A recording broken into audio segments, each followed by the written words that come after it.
साथीहरू नमस्कार।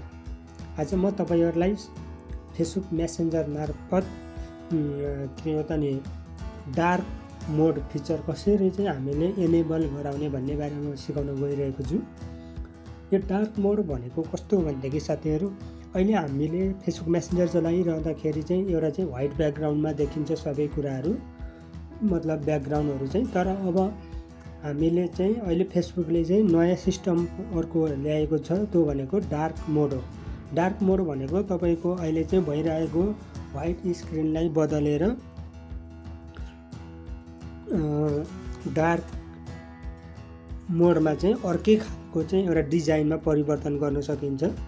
त्यसको लागि कसरी गर्ने भन्ने बारेमा सिकाउन गइरहेको छु। सोशल नेटवर्क फेसबुकले भर्खरै लन्च गरेको सिस्टम हो यो। अब त्यसको लागि सबैभन्दा पहिला तपाईँ फेसबुक मेसेन्जर खोल्नुहोस्। फेसबुक मेसेन्जर खोलिसकेपछि अब तपाईले अहिले देखिरहनु भएको छ, यो भनेको एउटा चाहिँ के चाहिँ भन्नु पर्दाखेरि डार्क मोड नभइकन व्हाइट मोड हो। यो अहिले जुन तपाईको चाहिँ देखिरहनु भएको छ, जति पनि यो व्हाइट कलरमा छ अनि अक्षर टेक्स्टहरू चाहिँ ब्ल्याकमा छ, त्यसकारणले गर्दा यो व्हाइट मोड हो। अब यसलाई हामीले चाहिँ पुरै कालोमा कसरी बदल्ने भन्ने बारेमा म तपाईलाई सिकाउन गइरहेको छु। सबैभन्दा पहिला तपाईले चाहिँ यसरी मेसेन्जर खोलिसकेपछि अब च्याटमा चाहिँ कुनै पनि एउटा साथी मित्रलाई तपाईले चाहिँ एउटा टेक्स्ट लेखेर अर्धचन्द्र भन्ने शब्द जस्तो सङ्केतको चाहिँ एउटा चाहिँ टेक्स्ट लेखेर तपाईले चाहिँ कुनै पनि एउटा चाहिँ साथीलाई पठाउनु पर्ने हुन्छ। सबभन्दा पहिला तपाईले चाहिँ जस्तै एक्जाम्पलको लागि अब मैले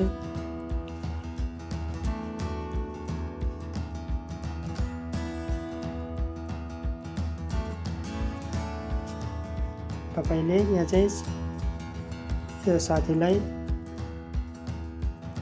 यो इमोजी यसरी तपाईले चाहिँ यहाँ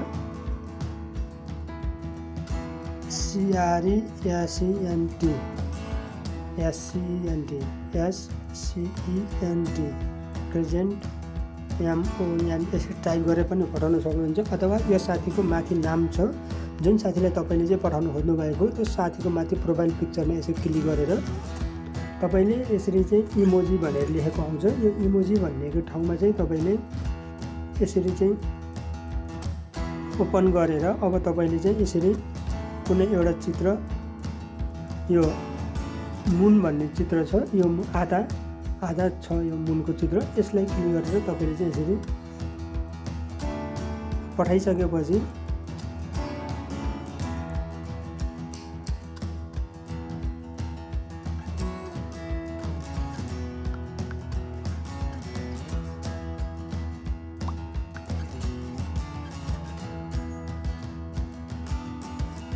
यसरी अब तपाईको चाहिँ देख्न सक्नुहुन्छ यु हेभ फन डार्क मोड भनेर भनेको छ। अब यसरी तपाईले चाहिँ टर्न अन इन सेटिङ यसलाई चाहिँ अन गर्नुहोस्। अनि त्यसपछि अब तपाईको देख्न सक्नुहुन्छ डार्क मोड भनेर चाहिँ फिचर आयो, तपाईको यहाँ देख्न सक्नुहुन्छ। अब यसलाई तपाईले अन गरिदिनुहोस् बस। अब देख्न सक्नुहुन्छ साथीहरू कसरी चाहिँ तपाईको चाहिँ फेसबुक मेसेन्जर चाहिँ डार्क मोडमा चाहिँ एनेबल भयो। अब तपाईले कुनै पनि तपाईको चाहिँ फेसबुक मेसेन्जर डार्क मोडमा देख्न सक्नुहुन्छ। अर्को कुरा के छ भनेदेखि यदि तपाईकोमा यो सिस्टम भएन भनेदेखि तपाईले के गर्नुपर्ने हुन्छ भनेदेखि प्ले स्टोरमा जानुहोस्। प्ले स्टोरमा गएर तपाईले चाहिँ MESSENGER मेसेन्जर टाइप गरेर तपाईले चाहिँ फेसबुक मेसेन्जर खोलेर यहाँ चाहिँ तपाईले चाहिँ यदि अपडेट गर्न मागेको छ भनेदेखि तपाईले अपडेट गर्नुपर्ने हुन्छ। तपाईको लेटेस्ट भर्जन छैन भनेदेखि तपाईले अपडेट गरेर यहाँ अपडेट गर्ने अप्सन आउँछ, अपडेट गरेर अनि तपाईले चाहिँ फेरि अनि मेसेन्जरमा गएर कुनै पनि साथीलाई तपाईले चाहिँ यसरी यो साथीको चाहिँ प्रोफाइल पिक्चरमा गएर अनि त्यसपछि यो इमोजी भन्ने अप्सनमा गएर तपाईले चाहिँ एउटा आधा चन्द्रमा, यसलाई चाहिँ अर्ध चन्द्र मतलब आधा पुरा चन्द्रमाको चित्र नभइकन आधा चन्द्रमाको चिन्ह भएकोलाई यसरी तपाईले पठाएर चाहिँ तपाईँको चाहिँ अघि मैले जुन तपाईँलाई भिडियोमा देखाएँ त्यसरी चाहिँ तपाईँले गर्न सक्नुहुन्छ। अनि त्यसपछि तपाईँको चाहिँ चन्द्रमा डार्क मोडको चाहिँ फिचर अन हुन्छ। यदि तपाईँलाई चाहिँ यो फिचर बन्द गर्न मन लाग्यो, तपाईँले यो फिचर मन परेन भनेदेखि तपाईँले बन्द पनि गर्न सक्नुहुन्छ। बन्द गर्नको लागि तपाईँ फेरि तपाईँको प्रोफाइल सेटिङमा जानुहोस्। प्रोफाइल सेटिङमा गएर तपाईँको चाहिँ डार्क मोड भन्ने अप्सन आउँछ। यो डार्क मोड भन्ने अप्सनलाई चाहिँ तपाईँले चाहिँ यसरी डिसेबल गर्न सक्नुहुन्छ। यसरी डिसेबल गरिसकेपछि तपाईँको चाहिँ फेरि पुनः व्हाइट मोडमै आउँछ। यदि तपाईँले चाहिँ फेरि एनेबल गर्न मन लाग्यो भनेदेखि तपाईँले यसरी एनेबल गर्न सक्नुहुन्छ।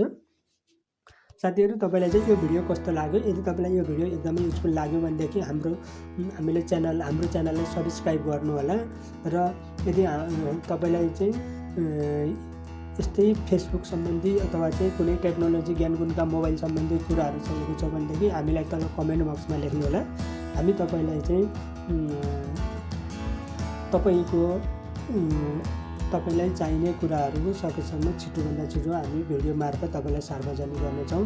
यदि तपाईँले चाहिँ हाम्रो च्यानललाई सब्सक्राइब गरेर अनि चाहिँ बेल आइकनलाई पनि तपाईँले थिच्नु भयो भनेदेखि हामीले चाहिँ नयाँ भिडियोहरू अपलोड गर्न साथ तपाईँको इमेलमा अथवा चाहिँ तपाईँको चाहिँ युट्युबको नोटिफिकेसनमा सिधै आएर बस्छ, र जसले गर्दा तपाईँलाई हामीले चाहिँ नयाँ बनाएको भिडियोहरूको सम्बन्धीबारे जानकारी थाहा हुन्छ। अहिलेलाई भने धन्यवाद।